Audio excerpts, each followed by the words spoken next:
আসসালামু আলাইকুম। আমি আজকে সরিষা ইলিশ নিয়ে এসেছি। আর এটা যদিও অনেকে এই রান্নাটা করে থাকেন, একজন এক এক রকম রান্না করে থাকেন, তা আমি আজকে আপনাদেরকে সরিষা ইলিশ দেখাবো, ভাপে সরিষা ইলিশ দেখাবো। এই যে এখানে আমি সরিষার মাছ নিয়েছি, ইলিশ মাছ নিয়েছি। এটা আপনাদের ইচ্ছা মতো নেবেন, যার যতটুকু দরকার তা নেবেন। আর এই যে এটার সাথে লাগবে আমাদের পেঁয়াজ কুচি, সরিষা বাটা, সরিষাটা একটু আদা বাটা রাখবেন। এখানে আমি সাদা সরিষা দিয়েছি, সাদা সরিষা, কালো সরিষা দিয়েও করতে পারেন, তো সাদা সরিষা দিয়ে একটু বেশি ভালো লাগে, তাই সাদা সরিষা নিলাম। এখানে তেল নিলাম 1 কাপ, এখানে পেঁয়াজ বাটা, এখানে লবণ, এখানে পেঁয়াজ কাঁচামরিচ ফালি, এই যে লম্বা করে ফালি দেবেন, দেখতে সুন্দর লাগবে।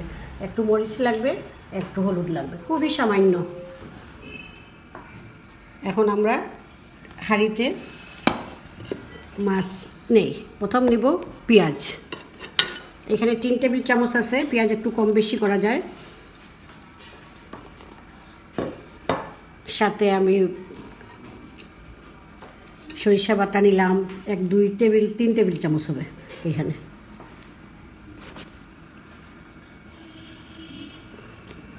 অল্প লবণ দিয়ে দিলাম। এখন সরিষার তেল দিব।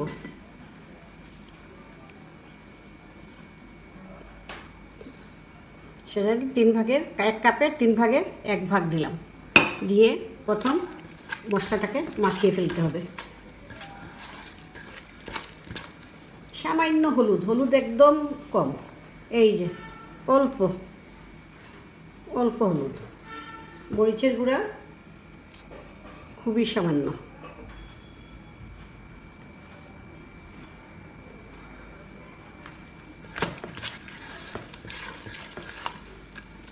এখন মাছ,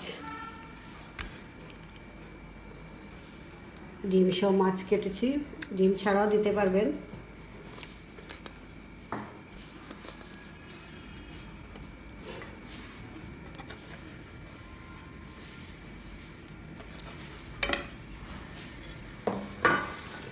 আমি ভালো করে মাখিয়ে নিলাম।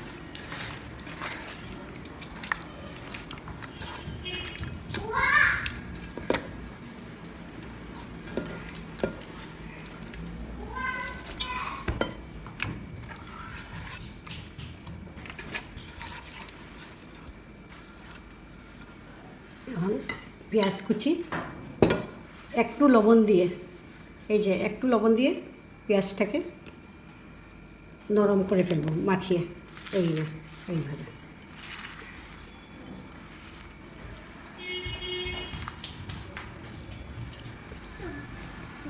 এই যে পেঁয়াজটা উপরে দিয়ে দিলাম।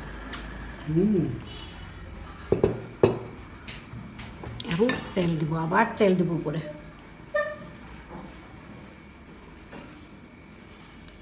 দেখেন তেল দিয়ে দিলাম। এখন সামান্য পানি।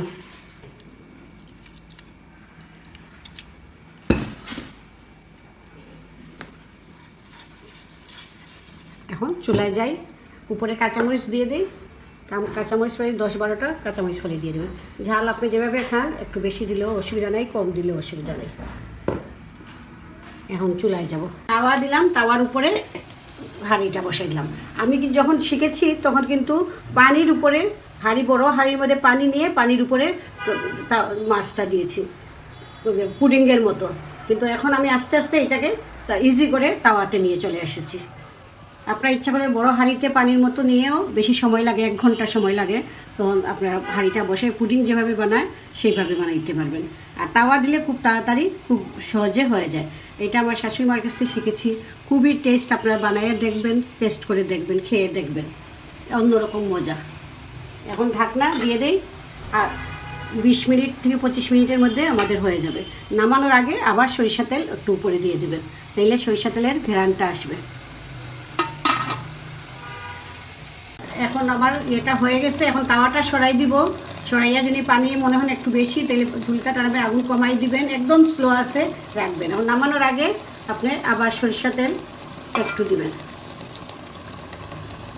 প্রায় 1 কাপ তেলই লাগলো আমাদের।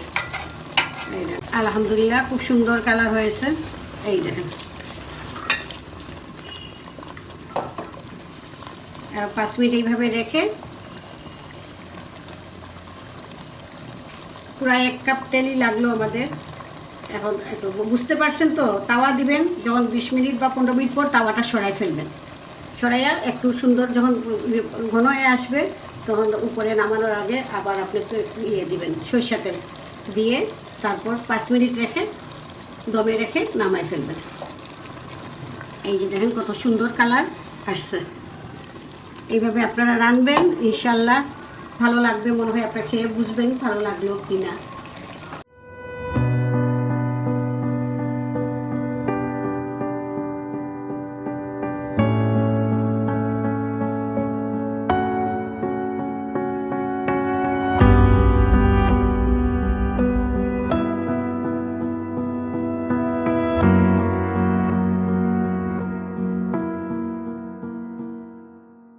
হয়ে গেল আমার সরিষা ইলিশ, ভাপে সরিষা ইলিশ। আপনার জিনিসটা ভালো করে বুঝছেন তো। যখন তাওয়াটা বেশি হয়ে যাবে তাওয়াটা সরাই ফেলবেন। 20-15 মিনিটের পরেই তাওয়া সরাইয়া আপনার আগুন আস্তে করে বসায় রাখবেন। তারপর তেল উপরে দিয়ে সরিষা তেল আবার উপরে দিবেন, দিয়ে 5 মিনিট করে আপনার চোখের তনটা যে আছে, বেশি ঝুল থাকে তাহলে একটু পানি শুকায় ফেলবেন, আর না থাকলে তো এইভাবেই সুন্দর হয়ে যাবে। একটু সরিষা তেল দিয়ে নামিয়ে ফেলবেন। 5 মিনিট আবার চুলার উপরে রাখতে হবে। আপনারা ট্রাই করে দেখবেন, আবার সাবস্ক্রাইব করবেন, লাইক দিবেন। আল্লাহ হাফিজ।